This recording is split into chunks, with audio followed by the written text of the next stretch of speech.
Hello. Do you want to convert the GGives to GCash in GCash?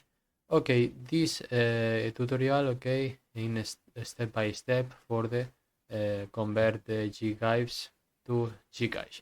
Okay, the first step we are going to the GCash, okay, and we are going to tap on the cash-in option, okay.